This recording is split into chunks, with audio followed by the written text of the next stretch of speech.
नाशिकमध्ये कोथिंबीर जुडी 450 रुपयांना तर मेथीची जुडी ही पोहोचली आहे 250 रुपयांवर। गावठी कोथिंबीरीला सर्वाधिक अर्थातच 450 रुपयांचा भाव मिळतोय, तर कोथिंबीरसह पालेभाज्यांमध्ये देखील 20 ते 30% वाढ झाली आहे। नाशिकमध्ये कोथिंबीरची जुडी सध्या 450 रुपयांना आणि मेथीची जुडी ही 250 रुपयांना मिळते। पालेभाज्यांमध्ये देखील 20 ते 30% वाढ झाली आहे।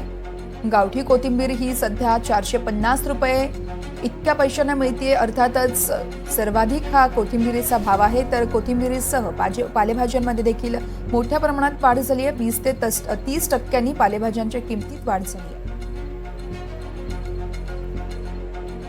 आणि या संदर्भात अधिक माहिती देत आहेत आमचे प्रतिनिधी किशोर बेलसरे आहेत आपल्यासोबत। किशोर, आपण पाहतोय कोथिंबीरीची जुडी असेल, मेथीची जुडी आणि इतर पालेभाज्या देखील महागल्या आहेत, काय नेमकं कारण आहे?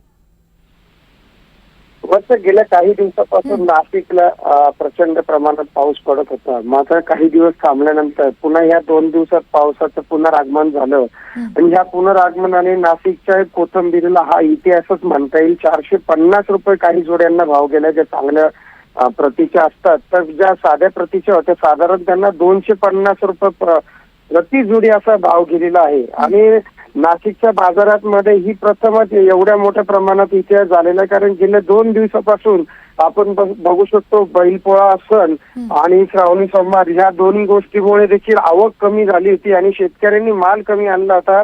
मात्र या नाशिकच्या बाजारातून मुंबई असो, सुरत असो, इतर सर्व ठिकाणी गुजरातला देखील हा कोथिंबीर व हिरव्या पालेभाज्यांचा माल जात असतो।